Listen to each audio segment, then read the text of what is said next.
cette courte leçon, on va voir un petit peu les variables simples, enfin les types de variables simples, c'est-à-dire les nombres entiers réels, les booléens, et puis c'est déjà pas mal, puis tous les opérateurs qui vont avec.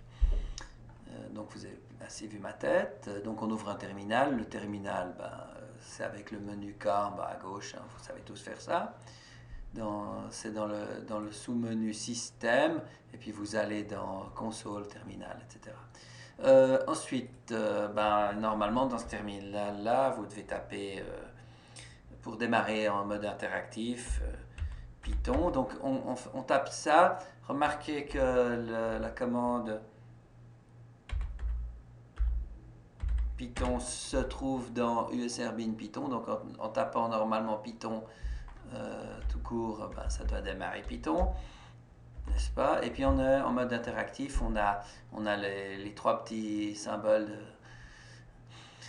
de signes plus grands que. Et puis ça signifie qu'il nous écoute. On tape autant de fois qu'on veut Enter, il ne se passe rien.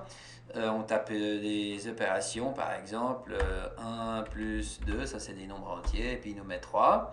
Et puis systématiquement, le résultat est affiché. On peut aussi évidemment utiliser des nombres réels, 1.0 plus 3.5, et puis on a 4.5. On peut mélanger aussi.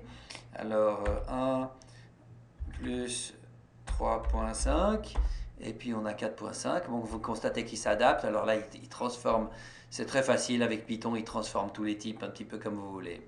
Les opérations, on peut faire autre chose que les opérations d'addition, soustraction, multiplication. Enfin, alors plus c'est ça. Soustraction 1, moins 3, on a moins 2.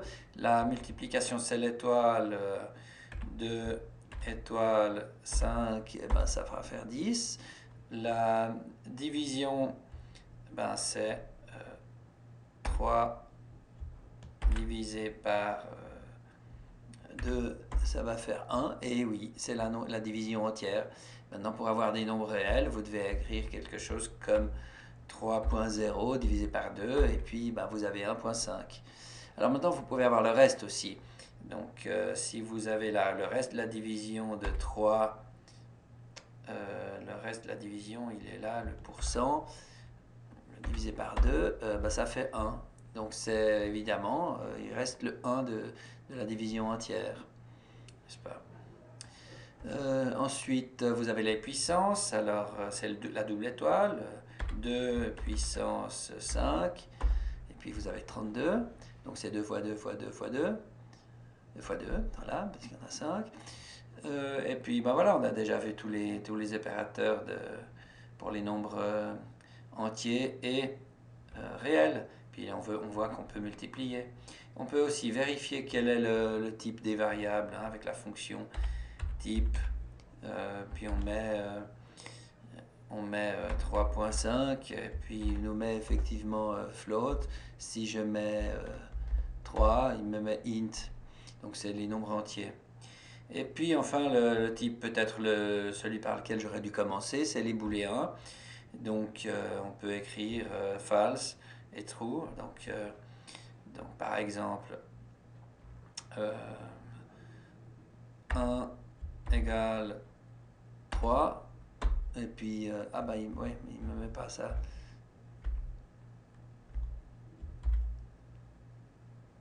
Il faut quand même pas faire n'importe quoi. Le égal, c'est pour l'affectation. Donc 1 égale 3, c'est false, et puis évidemment 1 égale 1, c'est true. Maintenant les variables, toutes simples. Alors les variables, c'est des lettres. Généralement on met des lettres minuscules. Alors A égale 3, B égale 5, et puis print A divisé par B. Évidemment, le résultat, vous pouvez deviner, 0. Évidemment, puisque c'est des nombres entiers. Voilà. Et maintenant, on peut prendre le reste de la division. Ici, on met 1%. Hop, le pourcent, il est là. Et puis, il reste évidemment 3. Maintenant, donc, on peut mettre aussi des booléens dans les variables. Hein, donc, si je fais A, ou bien Ouais, donc false, B, true, puis ensuite print A and, ça c'est les opérateurs booléens. D'accord, ce sera false. On peut essayer avec or. C'est le ou. Et puis on a évidemment vrai, d'accord. Je crois qu'on a tout vu. Puis on peut aussi mettre A égale, bah, j'ai déjà fait, mais type A. Puis il me dit que c'est un booléen. Voilà, je crois qu'il y a l'opération note encore éventuellement. Print note A, n'est-ce pas? Puisque A est faux, ben, ça deviendra vrai. Ouais, je crois que voilà, tous les types tout simples. Après, évidemment, des types plus compliqués comme les chaînes de caractères, les, les listes, n'est-ce pas? Et puis voilà, enfin, tout ça, quoi. Les chaînes de caractères, c'est des tableaux, en fait. Ouais, c'est des tableaux. Bref, on verra ça dans une autre leçon, je crois. Entraînez-vous un petit peu à tout ça déjà.